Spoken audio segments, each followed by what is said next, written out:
Very good morning everyone. Stock Bangla চ্যানেলে আপনাদের সকলকে স্বাগত। আজকে 8ই মে। আজকের জন্য একটি সাপোর্ট লেভেল 24,200, 24,000 এরও যদি নিচে নামে তাহলে 23,800, 500 পর্যন্ত সাপোর্ট লেভেল রয়েছে। কারণ গিফট নিফটি এখন 100 বেশি পয়েন্টে ডাউন রয়েছে, তো মার্কেট ইন্ডিকেট করছে গ্যাপ ডাউন ওপেনিং। যারা যদি ওপরে রেজিস্ট্যান্স বলি, তো 24,100, 500 এটা রেজিস্ট্যান্স লেভেল। ব্যাংক নিফটির ক্ষেত্রে 55,700 মেজর সাপোর্ট লেভেল। এবার যদি গ্যাপ ডাউনই ওপেন হয় তাহলে 55,000 পর্যন্ত একটা মেজর সাপোর্ট লেভেল রয়েছে। আর উপরের দিকে 56,300, 56,000 এটা রয়েছে রেজিস্ট্যান্স লেভেল। সেন্সেক্স এর ক্ষেত্রে 77,600 লেভেল যা আগে ছিল একটা সাপোর্ট লেভেল হিসাবে। এবার যদি গ্যাপ ডাউন ওপেনিং হয় তাহলে 77,200, 77,000 এটা হচ্ছে মেজর সাপোর্ট। আর উপরের দিকে 78,000, 77,800 এটা রয়েছে রেজিস্ট্যান্স লেভেল। এবার যদি কোম্পানিতে আসি, পেটিএম এর ক্ষেত্রে আমরা আগের দিন শেয়ারটাকে 6% উপরে মুভমেন্টে দেখলাম।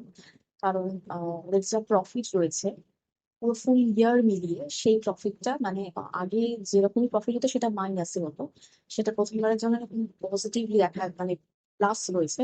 তাই জন্য পজিটিভ সেন্টিমেন্ট আমরা ভালোভাবে কালকে দেখতে পেলাম পেটিএম এর উপর। তো ফোকাস থাকবে পেটিএম আজকেও কিরকম কি মুভমেন্ট দেয় সেটা দেখার জন্য। এমটা টেকনোলজি ফোকাসে থাকছি। 12 তারিখ ওদের রেজাল্ট আসার কথা এবং 13 তারিখে একটা কনফারেন্স কল রয়েছে এবং সেখানে ম্যানেজমেন্ট ফিউচারের আউটলুক দেবে। বাদ বাকি আরো অনেক জিনিসপত্র আলোচনা হবে, তো এটার অবশ্যই ফোকাসে থাকবে। এছাড়া বিএসসির যে রেজাল্টটা দেখলাম, শকিং রেজাল্ট। বিএসসির আমরা প্রফিট দেখছি 61% আপ রয়েছে, রেভিনিউ রয়েছে 85% ওপরে। মানে খুবই ভালো রেজাল্ট। আর 10 টাকা পার শেয়ার ডিভিডেন্ড ওরা ঘোষণা করেছে। তো বিএসসি স্টকটা ফোকাসে তো অবশ্যই থাকবে, মার্কেটিং এর কি রিয়াকশন দেয় সেটার জন্য। বিপিএল এর ক্ষেত্রেও আমরা দেখছি প্রফিট 9% উপরে রয়েছে, ফোকাসে রাখতে পারবে। এছাড়া আহ, আগের দিন মার্কেটের যেরকম রিয়াকশন ছিল, লার্জ ক্যাপ তো মোটামুটি রিয়াক্ট করেছে, মানে খুব একটা ভালো যে উপরের দিকে রেল গেছে সেটা নয়। কিন্তু মিড ক্যাপের ক্ষেত্রে পারফরমেন্স খুবই ভালো ছিল। মার্কেট অতটাও ভালো পারফর্ম করেনি যতটা আর কি মিড ক্যাপ বেশ ভালো রকম পারফর্ম করেছিল। তো আজকে দেখা যাবে এরকম কি পারফরমেন্স হয়। এছাড়া আদানি গ্রিনের ক্ষেত্রে আমরা দেখছি রিনিউয়েবলস এনার্জির উপরে ভালো রকম একটা ইনভেস্টমেন্ট হবে এবং আরো ইউনিটকে ইনকর্পোরেট করা হচ্ছে রিনিউয়েবল এনার্জি অপারেট করার জন্য। ফোকাসে রাখবেন আদানি রিনিউয়েবল এনার্জি যে সমস্ত স্টক গুলো রয়েছে সেগুলোই ফিউচার স্টকের জন্য বেশ ভালো রকম মানে ফোকাসে রাখারই কথা। কারণ রিনিউয়েবল এনার্জি নিয়ে দেশ জুড়েই প্রচুর কাজ এখন শুরু হয়েছে, প্রাইভেট কোম্পানিও আছে ওর মধ্যে। তো ফোকাসে রাখবেন অবশ্যই। এছাড়া উইপ্রো ইনফোসিসের ইউটিআর যেটা আমরা আগের দিন মানে আগের দিনের কথা বলছি যেটা কালকে দেখেছি, উইপ্রো ইনফোসিস এরিয়া কিন্তু রেডেই ছিল। বাদ বাকি এইচডিএফসি, আইসিআইসিআই ব্যাংকের ক্ষেত্রে কিছুটা পজিটিভ ছিল, ডক্টর রেড্ডিও পজিটিভ ছিল। তো আজকে আইটি সেক্টর ফোকাস থাকবে কিরকম কি মুভমেন্ট দেয় সেটার জন্য, তার সঙ্গে ব্যাংকিং সেক্টর থাকবে। এছাড়া এইচআর মোটর মানে রয়্যাল এনফিল্ড তৈরি করে যে কোম্পানিটা, তাদের ইউনিটটা শুধুমাত্র মানে ম্যানুফ্যাকচারিং যে প্ল্যান সেটা তামিলনাড়ুতেই ছিল, সেটাকে আরো এক্সপ্যান্ড করার ওদের একটা চেষ্টা রয়েছে। অন্ধ্রপ্রদেশে ওরা প্ল্যান স্থাপন করবে আর কি, এরকম একটা আপডেট রয়েছে। 2,200 কোটির মতো ইনভেস্টমেন্ট হবে। তো এইচআর মোটরের সাথে সাথে পুরো অটো সেক্টরকে ফোকাসে রাখতে পারেন আজকের জন্য। কিন্তু এই ফিউচারে দেখার জন্য অবশ্যই ফোকাসে রাখবেন, স্টাডি পারপাসে তো সেক্টর ফোকাসে থাকারই কথা। সেটা টাটা মোটর কমার্শিয়াল ভেহিকেলের ক্ষেত্রে যদি আমরা আসি, $4.4 বিলিয়ন যে অ্যাকুইজিশন আইভেকোর সাথে করেছিল সেটা একটু ডিলে হচ্ছে, যেটা কোম্পানির জন্য খুব একটা গুড নিউজ নয়। তাতে ইনভেস্টরদের যে ট্রাস্টটা সেটা নষ্ট হয়ে যায়। তো সেক্ষেত্রে ফোকাসে রাখতে পারেন যে যখন কি মুভমেন্ট দিচ্ছে।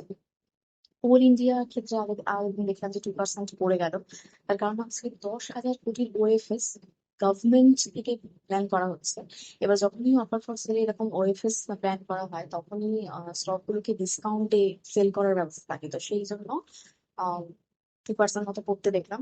তো কোল ইন্ডিয়ার সাথে সাথে যে সমস্ত এই কোম্পানিগুলো রয়েছে সেগুলো ফোকাসে থাকবে, কোল ইন্ডিয়া বিশেষ করে ফোকাসে থাকছে। সেটা কেইআই ইন্ডাস্ট্রি 2%, করতে দেখলাম, তার কারণ হচ্ছে ইনকাম ট্যাক্স রেইড হয়েছে ওদের অনেক কটা ইউনিটে।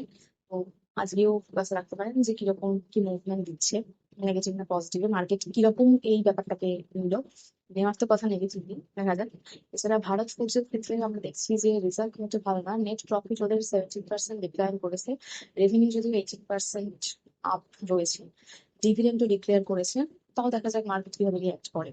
এছাড়া কার ট্রেড টেক যেটা রয়েছে, ওদের প্রফিট রয়েছে 54%, মার্জিনও অনেকটাই এক্সপ্যান্ড করেছে।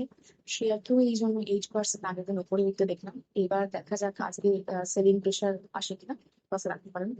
এছাড়া মিশোর ক্ষেত্রেও আমরা 5% র্যালি আগের দিন দেখলাম, তার কারণ হচ্ছে ওদের যা লস ছিল সেই লসটাকে 88% কমিয়ে এনেছে। কোম্পানির জন্য খুব ভালো নিউজ একটা।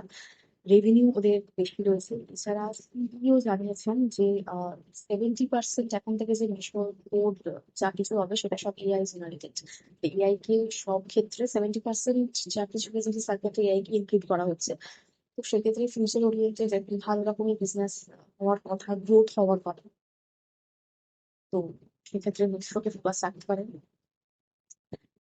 আর এই হচ্ছে আজকের মোটামুটি ওভারঅল নিউজ। এবার যদি আমরা গ্লোবাল মার্কেটও দেখি, গ্লোবাল মার্কেটও আজকে আহ ডাউ জোন্স দেখলে 300 পয়েন্টের কাছাকাছি ডাউ জোন্স নেগেটিভে ক্লোজ দিয়েছে।